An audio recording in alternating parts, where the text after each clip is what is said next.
happening on Wall Street. Economic indicators. Who knows where this is going to end up? To understand the economy, you have to understand human nature.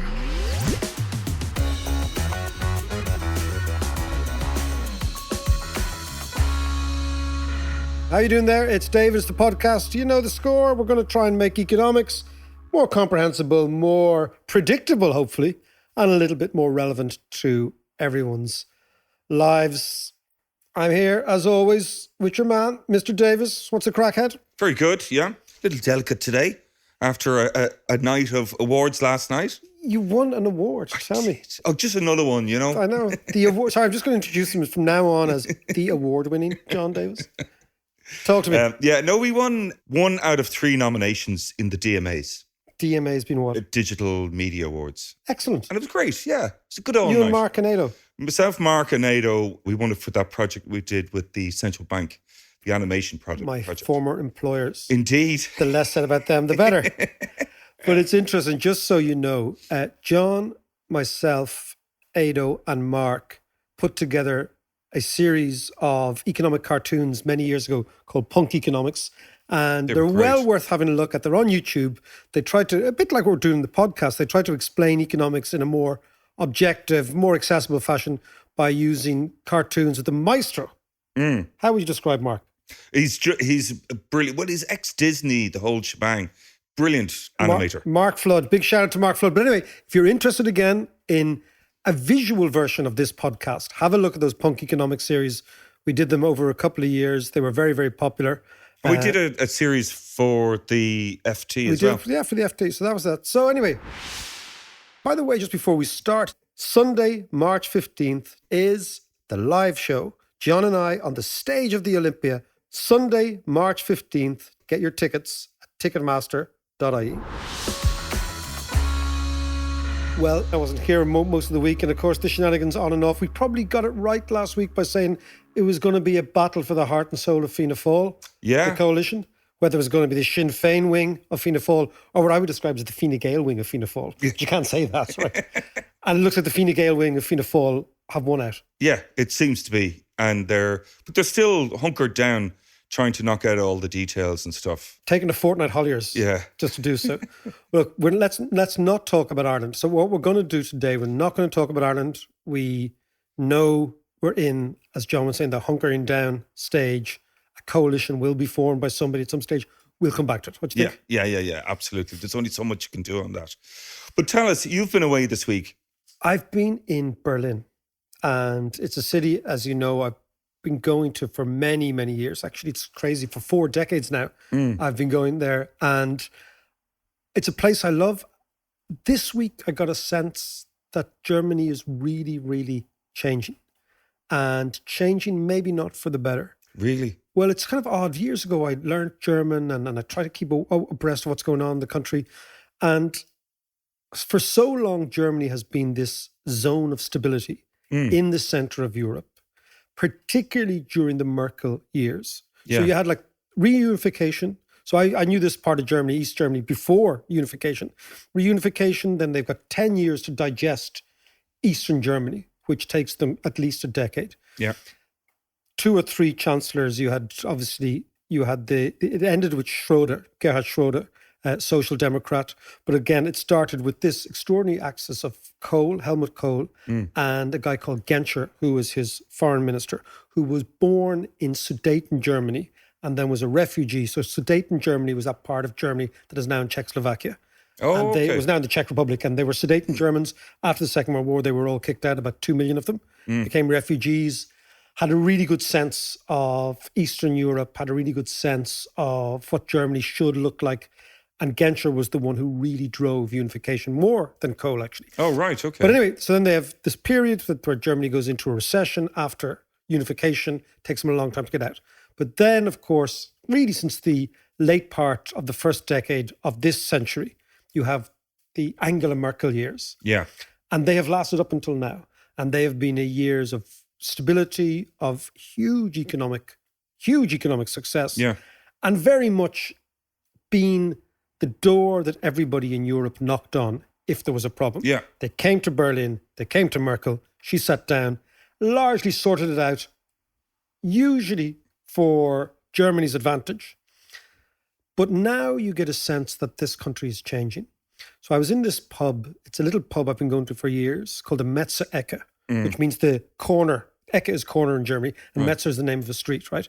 And it's right in old East Berlin. So all around you, you have still the emblems of the GDR, of the German Democratic Republic. You know, ugly architecture, big, quite communist boulevards, Karl Marx Alley, one of the great communist boulevards. Grey. I get the impression It is grey. It is grey. Angular and it's what people would describe as brutalism is the architecture. right. Yeah. Kind of brutal, right? But it's all in this around this area of Alexanderplatz and Prenzlauer Allee and Prenzlauer Berg and Friedrichshain. Interesting part of Germany.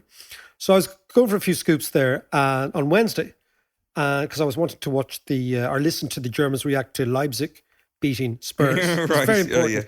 And we were talking about two things. We were talking about politics. We were talking about football, obviously. Yeah. Then we're talking about the fact they introduced rent control in Germany, in Berlin, which the Shinners want to introduce here. Right. And how everyone in the pub that I was talking to, big thumbs up to rent control.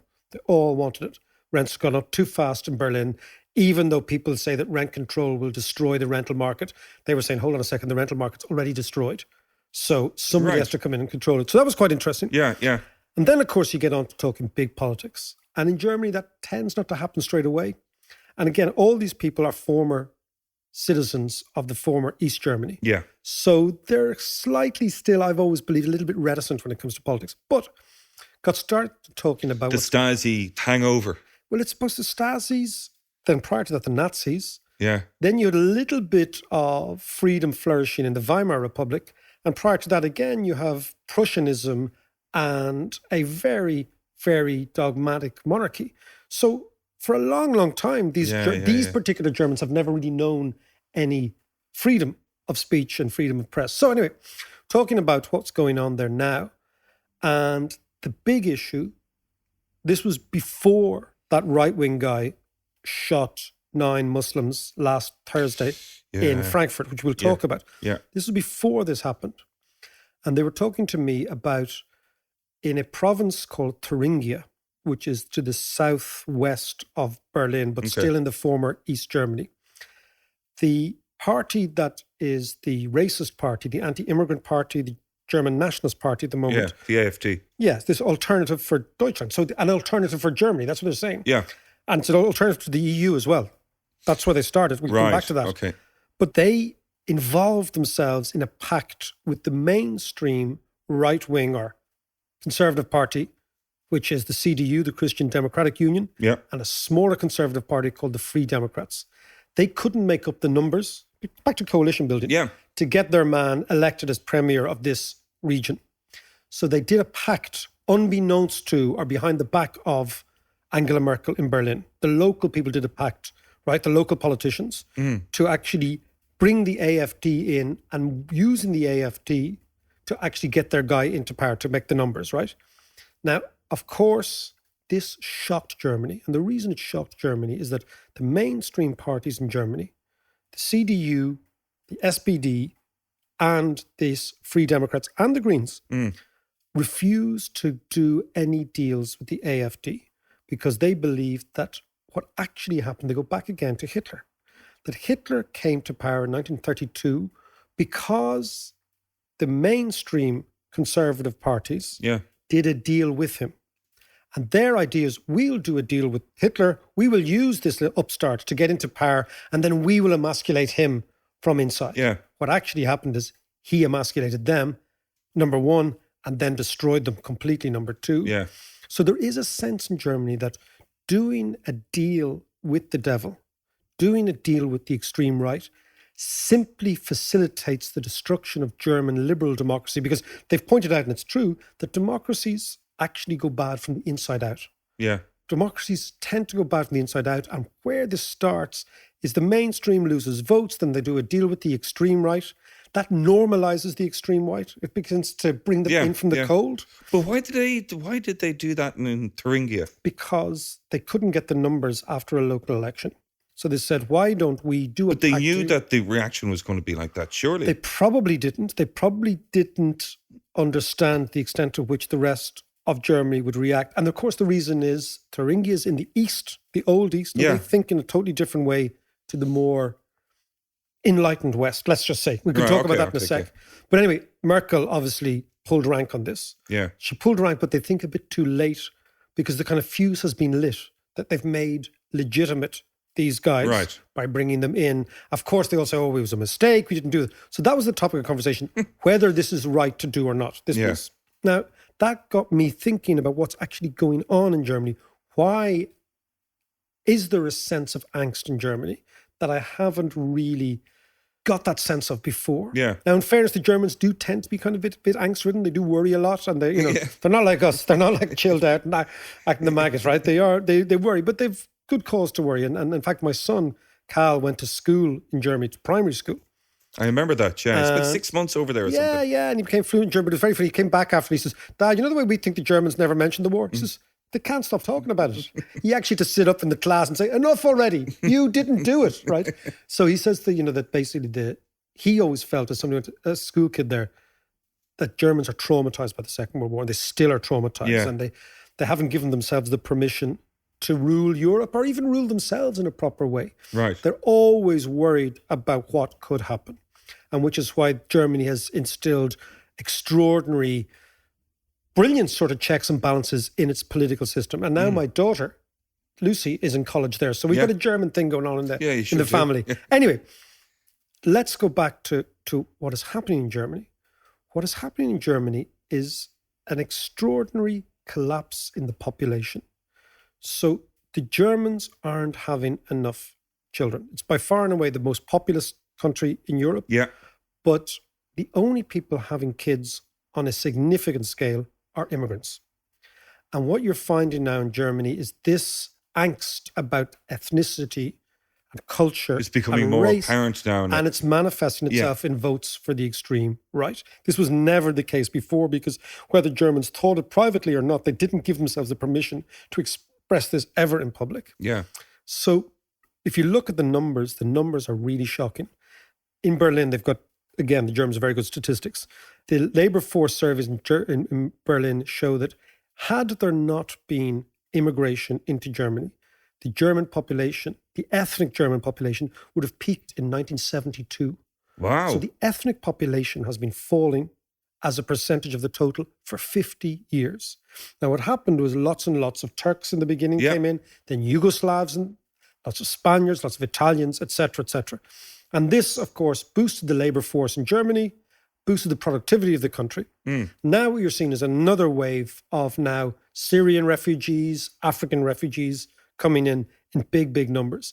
As long as the economy was growing and doing well, the Germans seemed to be able to negotiate all of this. But now what we're seeing is, particularly in the East, the population is falling.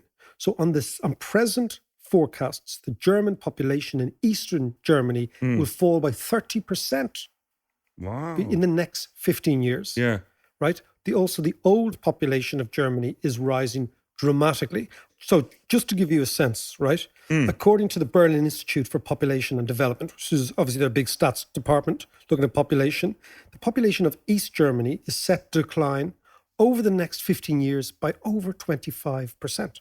Wow. Right? That is phenomenal, right? Wow, yeah. In the former East Germany, 41 of its 77 districts will lose at least 30% of their working age population by 2035. This is phenomenal.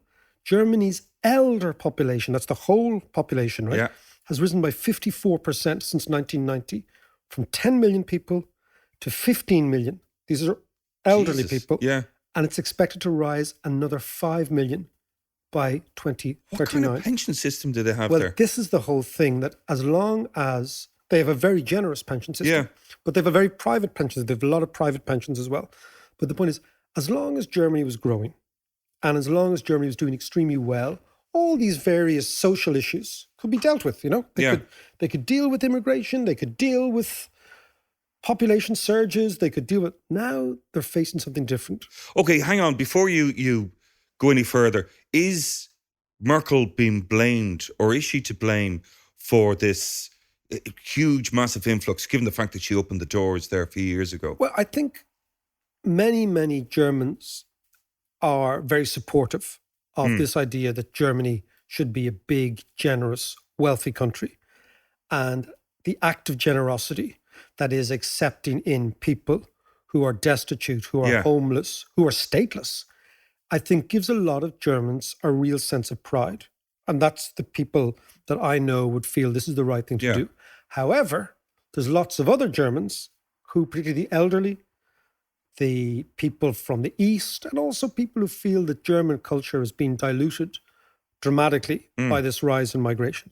So the battle again for the heart and soul of Germany is, are we the outward-looking, generous, wealthy country that was created by West Germany after the Second World War, beginning with Adenauer and going all the way through to now? Yeah. Or are we a ethnic population that is under threat by immigrant populations coming in, having kids, not adapting to German ways? So it's a really battle for the soul of Germany is going on at the moment. And most of this battle is happening in Eastern Europe as opposed to Western Europe. Eastern Germany as opposed to Western Germany. Well, because demographically and socially and economically, the former East part of Germany is much more backward than the West part. And don't forget that it was really a takeover of West Germany took over East Germany. It wasn't a battle of equals at all. But what you're seeing also in all the big cities is the emergence of the far right. Yeah. And this is beginning to manifest. It manifests itself most awfully in this killing in Frankfurt, in Hanau, which is a really quite a prosperous part of Germany. And Frankfurt is the second richest city in Germany. So this is financial wealthy. centre. And it's the financial centre. So the richest city is Munich. Second richest is Frankfurt. Third richest is Hamburg. And actually, Germany's odd that Berlin is the only capital in Europe that is much poorer than the rest. Really? Yeah, so it's the only capital city. So if you think London and Paris, Madrid, Dublin, the capital cities are usually the richest, most dynamic. Berlin is an outlier. Berlin is poor. Berlin sucks in resources from the rest of Germany. So let's go back to see what's going on. You've got the demographic problems. And those demographic problems aren't just in the East. In the West as well, German people are not replacing themselves. They're not having kids. Yeah. When they're having kids, they're having much older and they're having one. They look around, they look at particularly the Muslim population and they see lots of kids. Yeah. The African population, lots of kids. So they're beginning this sort of ethnic angst that is bubbling under the surface all over Europe. All over Europe. And it's responsible for right-wing movements and left-wing movements all over Europe. That's the first thing. The second thing is the German model of capitalism, which was so successful, is now under threat. So for years in economics, particularly if you learnt it in the English-speaking world, it came with this rather unpleasant cocktail of Anglo-American shareholder capitalism. Right. So a company would float, you use the stock exchange. The idea is shareholder value, that American expression, was dominant. That all companies have to do is make profit, benefit their shareholders, and that's it. That's their remit, right? Which leads to a ridiculously greedy, unequal society, etc., right? The Germans never bought into that. The Germans had a thing which was very unique to Germany called Rhineland capitalism, which was basically the workers worked in cooperation with the management. So workers were always on the boards of companies, okay? Yeah. The chief executive, unlike in the American and UK model, who was usually a superstar chief executive, parachuted in, enriched by share options, and sort of like a gun for hire. Yeah. In Germany, that's never the case. Usually the chief executive comes from the ranks and has worked usually his way up, his or her, but usually his way all the way up through that company. Right. So they know the company, right? Yeah. Second, so the first thing is workers on the boards, right? Second thing is management and chief executives usually come from the ranks. Third is what they would call industrial bargaining, where the workers and the management sit down and say, if we make X amount of money, we'll give you Y amount of wages and we'll take X amount of profits. So there's this sort of a dialogue all the time. And are the unions involved in this? Always unions involved. And are the unions on the board as well? The unions are on the board, Right. and the biggest unions, I think, called IG Metall, which is a big metal workers union, that sets the wages for Germany every year, and everyone buys into that, right? So it's really old style. It's kind of corporatism. And of course, lastly, the banks are on hand to finance everything. And the reason the banks in Germany are very, very active in the economy is they don't have this obsession with land. So Germans don't Right. buy their own houses as a rule. The average German, they rent. Yeah. So therefore, the average German doesn't have a mortgage. But they rent from who? Now this is from pension funds. So what they do is if you get a pension in Germany, Right. you pay your money into the pension. Yeah. That pension can go into a variety of things. A lot of things that goes into the pension funds is we're going to build houses, right? So pension funds own the houses. They give long-term leases to tenants. Yeah. In return, tenants pay and rents are kept low. The other side is the state produces huge amounts of social housing as well. Right. But what you don't have, or you hadn't have up until very recently, is this sort of rapacious landlord class, right? Now, that leads to two issues. One is the housing dilemma has never been that extreme in Germany until very recently, and I'll explain that in a second. The second thing is because people don't have mortgages, the banks have to lend to somebody else. Because imagine from the bank's perception, a mortgage is a great deal. Yeah. Because you've got somebody by the bollocks for 30 years Yeah. and say, if you don't pay, we're going to kick you out of your house. There can be no more risk-free asset for a bank. Yeah. But if you take mortgages out of the equation and the Germans have a proclivity to save, where do you lend money? You lend it back to German industry. So the banks have been very active in this Rhineland model of financing everything. Right. Okay. And then the final issue is that the most common structure for German industry is a family-run firm. Family firms in Germany are the backbone.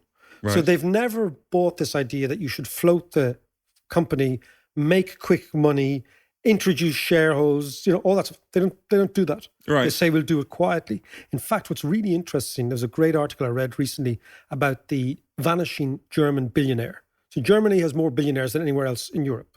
But Right, nobody okay. ever sees them because the families have almost taken a vow of silence. Don't be in the media.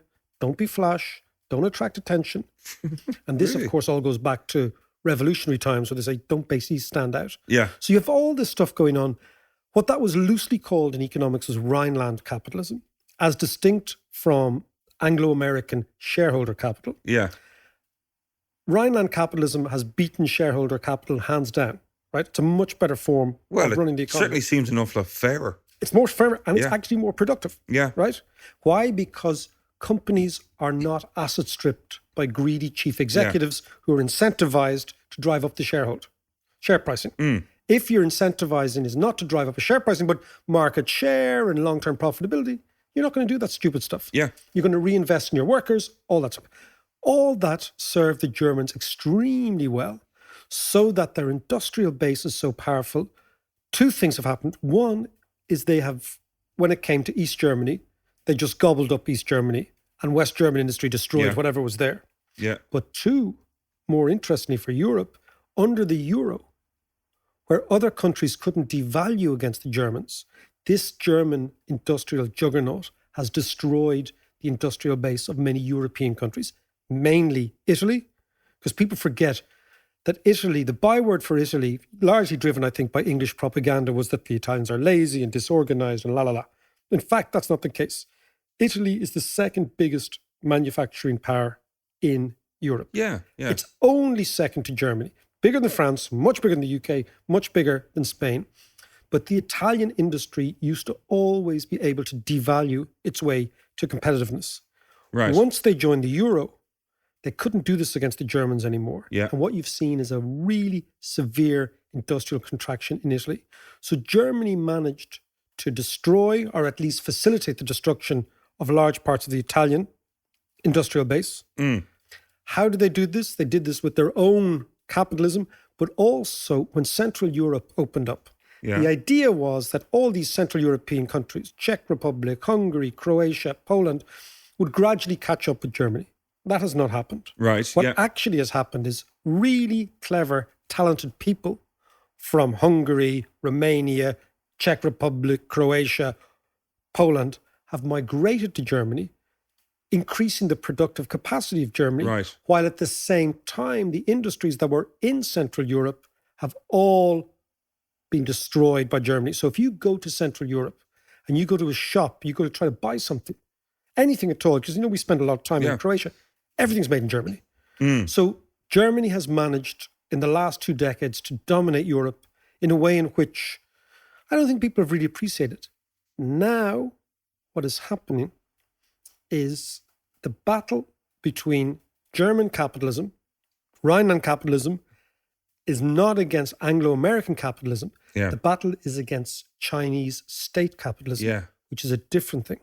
So basically, the Chinese are looking to do to the Germans what the Germans did to the Italians, Right. which is okay. basically, and where is... And how is that going to manifest So the itself? battleground is the German car industry. So nothing more signifies Germany than Audi and Mercedes Yeah, and yeah. Volkswagen. Problem is, it employs directly 800,000 Germans, but indirectly 3 million, right? So Okay. it's huge. So it's not just 5% of GDP in terms of revenues, it's all these links with the rest of Right, the yeah, economy. yeah. The problem is Germany's producing the wrong product. Cars are going out of fashion, right? If you look at car sales, they've been falling. German car sales last year hit a 23-year low. Right. And the reason is that people are not buying petrol cars in the same way as we used to. And the Germans don't seem to have changed quickly enough to electric cars. So hang on a second. So you're saying that most of the electric car manufacturing is based in China, and that's going to flood the world. How come? That's the interesting thing. But So how come Germany have kind of missed this?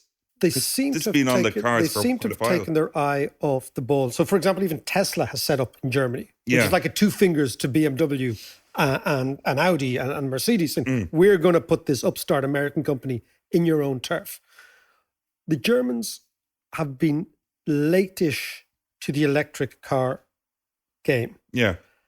The best example of that is 9 out of the top 10 world producers of electric cars in terms of revenue are Chinese. Right.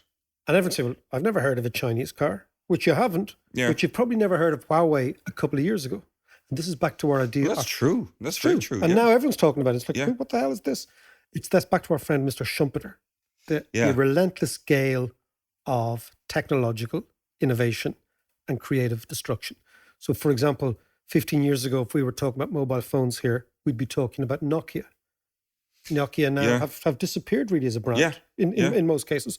So there is something going on, which is the following. That Germany produces cars, and very soon producing cars will soon be regarded as like producing cigarettes. There'll be a stigma attached to it. It'll be Right. not healthy. And It's Germany... quite extreme. Well, it's going to happen. And Germany produces maybe too many cars. Though, so again, it's interesting. For years, this was the backbone of German industry. Yeah. Now they have to shift because car demand is falling worldwide. The question is, can they shift quick enough? The problem is now for Germany is that 20 years ago, there was no China. Now China is there breathing down their necks. And the interesting thing is, industrially at least, if With you coronavirus. yeah, well, that's true. Making them wealthy. But if you have a weakness, China will make you weaker. That's the key. Yeah. They'll identify your supply chain, identify your weakness, and produce something cheaper and ultimately better. Because think about it, many years ago, people regarded Japanese goods as they regard Chinese true, goods. yeah. People said made in Japan was an expression for a knockoff shop. This thing won't work, etc. Yeah. Japan has risen to being the most supreme technologist in the world in terms of production. Yeah. Okay. You might have noticed here years ago in the 70s, there was only 2 cars in Ireland. The Toyota Corolla That's and right. the Fiat Mirafiori. Yeah. Okay. And the 127s. Yeah. 127. My mom had a Fiat 127. Yeah, but they're Deadly all gone. car. They're all gone now. The Yeah. Germans destroyed that industry. Germans took true, it yeah. over, right? So what I'm saying is Germany has an industrial problem. It's making the wrong stuff. And that's a big dilemma for it. And the question is, can it change to make the right stuff quick enough to keep the lid on these social pressures that are bubbling up Yeah. from the demographics, which is the fall of the ethnic German population and the rise of the immigrant population? This is the massive dilemma for Germany. I'm not saying it can't change, but what I am saying is that Germany is going to go into the next decade in a totally different position to the last 2 decades. So Yeah. the last 2 decades were optimistic, Germany dominating, being stable, Angela Merkel being, they call her Mutti, Ma. Yeah. Mutti running the show, always been able to do But deals so with everyone. let me ask you this. So she's retiring next She's year. gone, yeah. And there was supposed to be your one who I can't remember the name of. KKK or HKK, what her name is. Right. But she She is resigned too. She is resigned too. So who's likely to come So in? the field is open. That's the thing. And that's again the idea is and this is open then for the AFD. it's not just for the AFD, it's personalities. It's not that the AFD are going to come to power soon, Yeah. but they're rising. Yeah. And their message is anti-European, anti-immigration, Germany first. Yeah. We've heard this before. It's the Brexiteer message. It's the Trump message. you know. It's the Sinn Féin message it's the of Sinn- change. Change. You know, Yeah. Doesn't matter. We won't really negotiate what that is, but it's change. it's change. Yeah. And again, like Sinn Féin, what Sinn Féin have done so well is they identified the issue and they made it their own. They said, housing amongst the young is our issue and we are going to go after that, right? Yeah. The AFD haven't identified the issue, but they're beginning to. And then what happens is if you normalize these guys, they come in from the cold, exactly that happened to Hitler. Yeah. Came in from the cold, and suddenly when you're in the system, you destroy it from the inside. So how is this going to, in the next few years, like in the short to medium term, how's this going to affect Europe? Well, this is a huge question because for so long, Germany was number one, the paymaster general. It paid all the bills. Yeah. Number two, it did extremely well out of Europe because it was exporting its industrial products all over Europe and its consumer products all over. And number three, it was really the ballast. Yeah. You know, the Germans would come in and at the end of the negotiations, the Germans would say, would fix up what was going to happen. Underpinning that was not so much economic prowess, but also a population that was really pro-European. Now, the German population still is extremely pro-European because of the legacy of the Second World War. Germany wants somebody else to lead. Yeah. It doesn't give itself the permission to lead either internally or externally because of what happened. That's the Germany we know. Yeah. There is a new Germany emerging. And this new Germany will be much more fractious politically. It won't have the dominant. If you think about it, in the last 30 years, there have been three German politicians: Helmut Kohl, Gerhard Schröder, and Angela Merkel. Yeah. And at every stage, those three were in the mix, Yeah. and they were big characters, right? They're gone. They've left the stage. So for the European Union, the issue is, you've got Brexit going on with the Brits on the one hand. I mean, the Brits have gone total Brexit jihadi in the last week, right?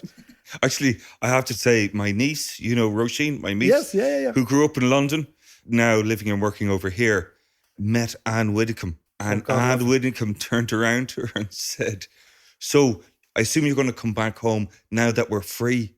That's such nonsense. Well, I tell you, my best Anne Widdecombe line is that Anne Widdecombe was speculating aloud about homosexuality, right? Which she believes is a disease. Yeah. And she was saying that there's no known cure for homosexuality. And that evening, the lovely Stephen Fry tweeted back, "There may not be a cure for homosexuality, but there's definitely no known cure for Anne Widdecombe." Which I thought was lovely. It was lovely. But if we go back to Brexit, right, so the Brits are going all full jihadi, saying we're not going to take any European rules. We want a free trade deal with no rules. I have never seen anyone overestimate their own abilities, power and competence, since Ginger Spice left the Spice Girls. When Jerry Halliwell left the Spice Girls, that was the Brexit moment, right? That's the way the Brexit. So keep that image in your head of Jerry in her little Union Jack miniskirt. That is Boris Johnson's negotiating strategy, okay? That's firmly planted in my head. You won't get rid of that. Well, listen, so to come back to the Germans, right? Two things going on. They will play a different role in Europe. They will always be the anchor tenant. Right? Yeah. Well, I was going to say, is it an opportunity for France to kind of up their game and become the anchor tenant, as you say? Well, France could up the game if your man, the little Jupiterian leader, Macron, Napoleon. Did you hear his latest problems? No, go on. His choice for the mayor of Paris. Yeah. The big job. Jacques Chirac was mayor of Paris. Being mayor of Paris is a big deal, right? Macron's choice was a fella, 40-year-old bloke, talked about family values all the time, etc., etc. And he was sending dick pics to a young one, and he got nailed. So I think there was anything. Have a look at me wanger here. My wing out. So they were their own deals. No, I think what it is, we as Europeans have to recognize that Germany is different now. Big long-term issues is the following. Not just since the Second World War, prior to the First World War, the Entente Cordiale, all the alliances that came out actually from Metternich and Austria and all those things years and years ago, has been the Brits and the Americans, to the extent they got involved in European politics about 70, 80 years ago, have always tried, the Atlantic Alliance has always tried to encircle Germany with enemies. That has always been the strategy. Right. So if you look at after the French Commune, 1870s Franco-Prussian War, First World War, Second World War, the whole idea was you surround Germany with enemies. Why? Because the biggest fear of the Atlantic and the Atlanticist view is an alliance between Germany and Russia. And the alliance between Germany and Russia makes enormous sense. Why? Because Russia is a country of endless economic raw materials. Yeah. So raw materials, huge amounts, endless, with no industry. Germany is a country with huge industry and no raw materials. So the obvious energy link is that Russia powers Germany, and Germany in return produces goods to be sold in Russia. Which they've just got that pipeline coming in from the Baltic. Which the Americans and the NATOist, the Atlantist view in Europe is freaked out about.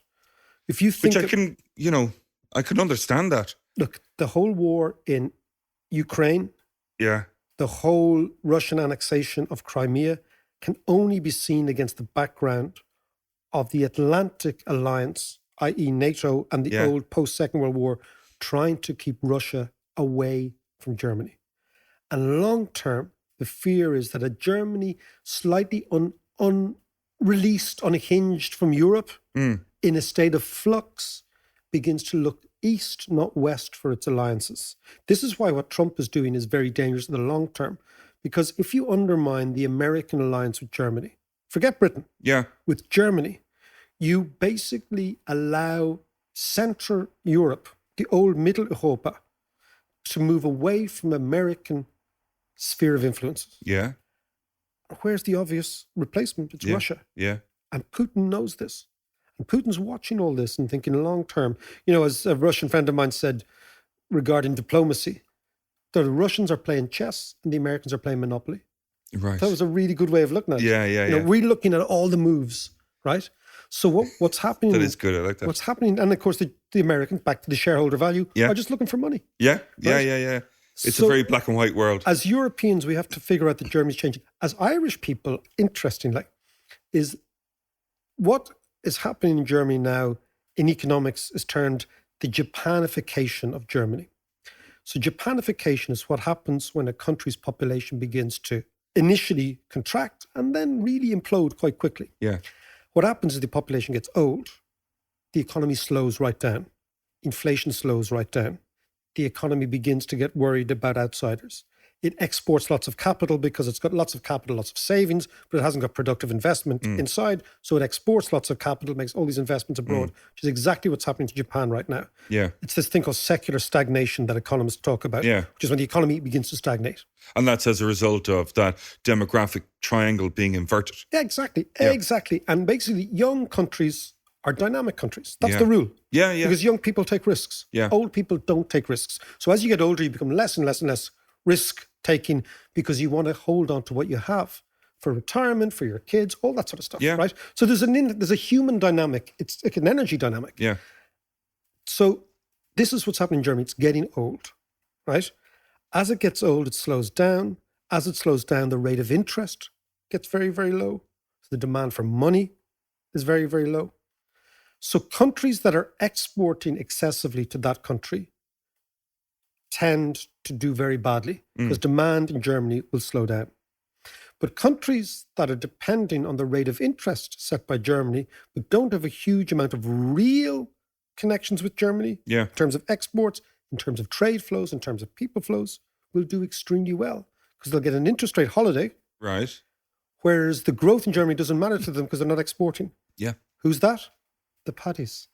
Yeah. Because we are a proxy for American companies here, as Germany slows down, the rate of interest falls, the exchange rate falls against the dollar.